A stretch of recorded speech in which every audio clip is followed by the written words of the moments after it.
Welcome back, guys. I'm Morgan. I'm going to give you my VAR rant and some very interesting stuff that's happening in the Under-20s Football League as well. So, before we begin, don't forget, like and subscribe. Always important. I know some viewers of you love my content, however, aren't subscribed. Guys, come on. You need to be subscribed, because I'm doing some big content this week, including next week as well. Well, so let's get into this VAR rant and this very exciting under-20s thing, which I think could be a big, important factor in the modern game, I think. Let's start with something that's happened in the under-20 games recently. A new card has been introduced. A purple card.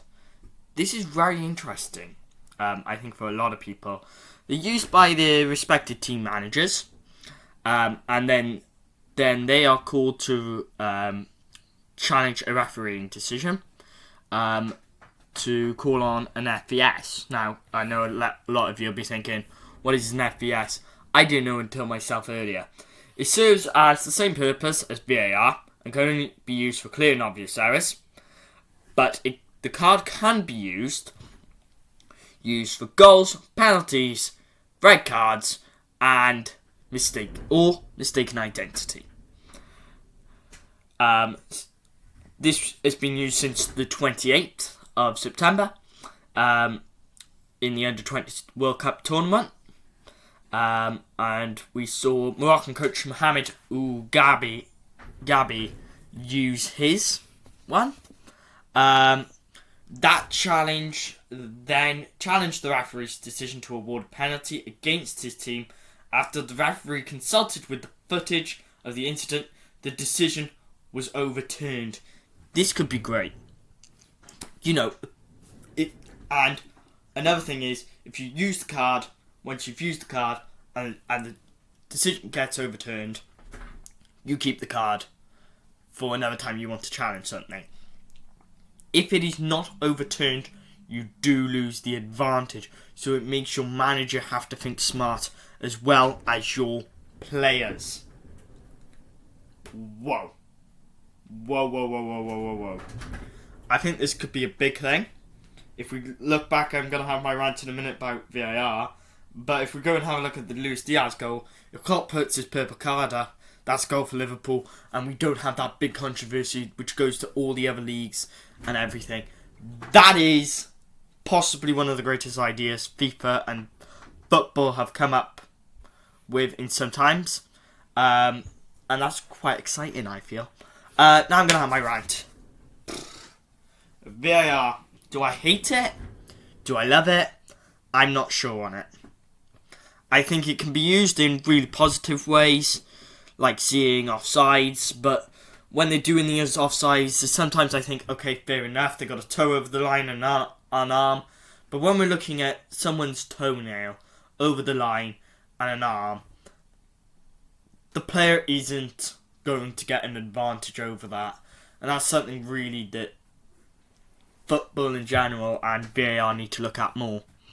In my opinion, VAR is good to review things such as red cards, whereas offsides I would prefer to keep to linesmen and all that. Look, we've seen some very controversial decisions in the last couple of years. We've obviously the Diaz goal, which I mentioned earlier. You can't do that. I'm sorry. The ball crossed the line and everything, and he was onside in my opinion. I know we're talking about an incident from a while back now, but that's a big thing in Liverpool when they were fighting for that league title, obviously. Now I'm going to come up with something else that's popped up recently, and that is the Premier League looking at giving a salary cap. Wow! Let me just say that. Wow. That legit, it screws the game. It screws the game badly. This is what their plan is. So the lowest amount of, let's say, whatever team.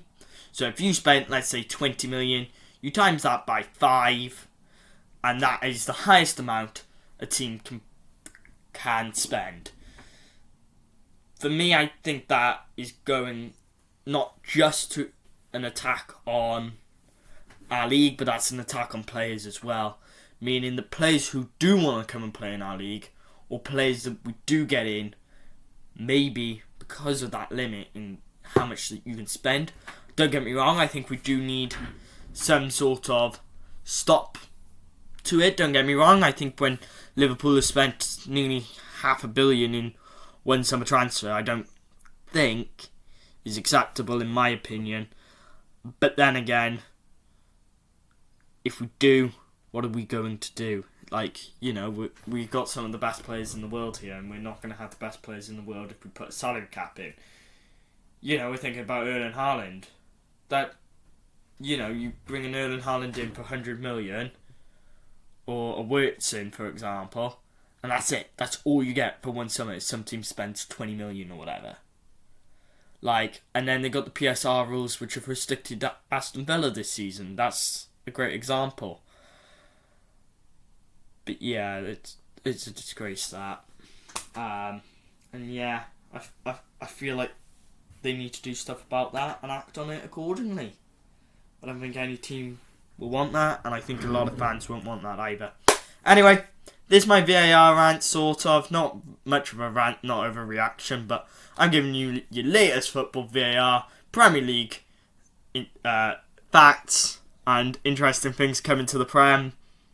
Thank you for watching this video. Don't forget, like and subscribe, and I'll see you guys tomorrow.